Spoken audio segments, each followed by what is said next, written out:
Bismillahirrahmanirrahim. Rindu surga.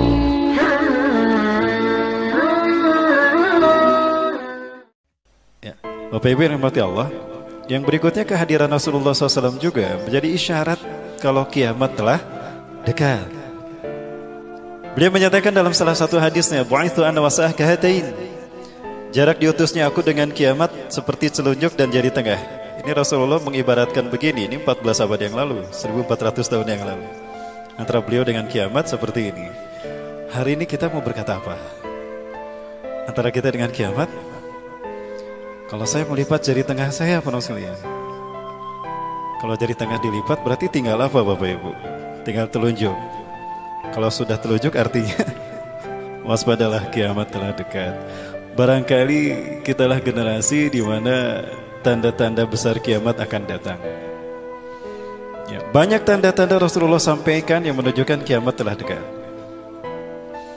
Bahkan ketika tanda-tanda itu saya kaji, justru bukan telah dekat dengan kiamat, kita berada di pintu gerbang kiamat. Jadi tidak lagi bicara dekat atau jauh, tapi kita bicara di pintu gerbang kiamat. Kalau pintu gerbang kiamat sudah dibuka dan kita berada di tengah-tengahnya, apabila waktu dalam skala tahun itu penuh dengan tipu daya dan tipu muslihat. Indikatornya ada 3 kata Rasulullah.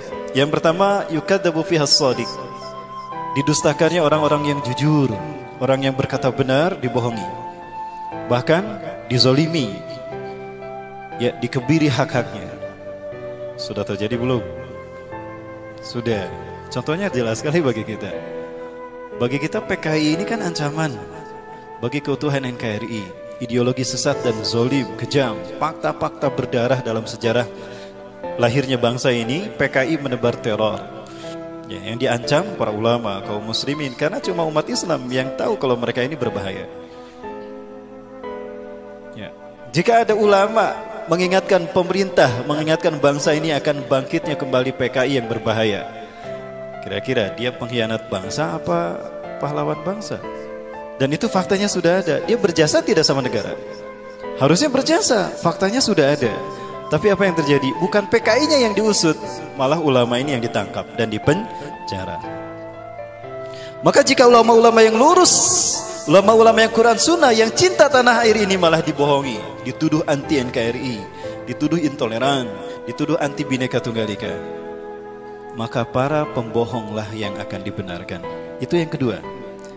Wa yusaddaqu fihal kadhib, dibenarkannya para pendusta, para pembual, ya, itu dibenarkan dan diikuti, aman mereka.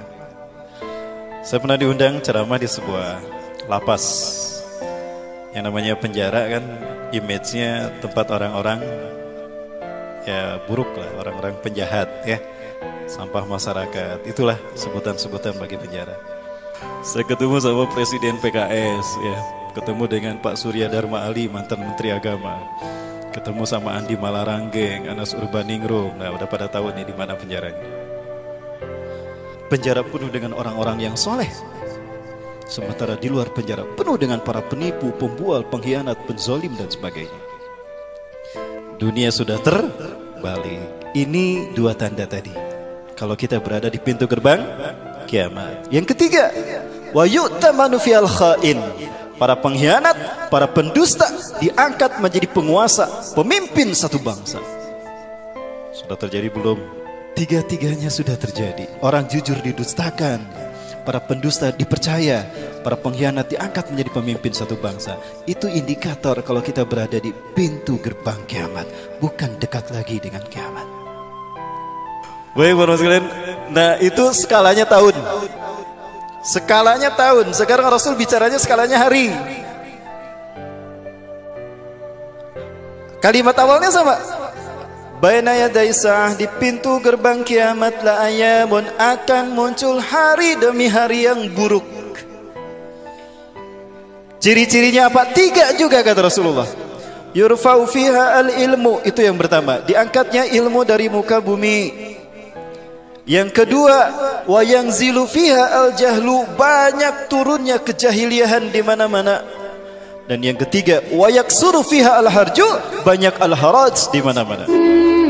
Bismillahirrahmanirrahim. Rindu surga.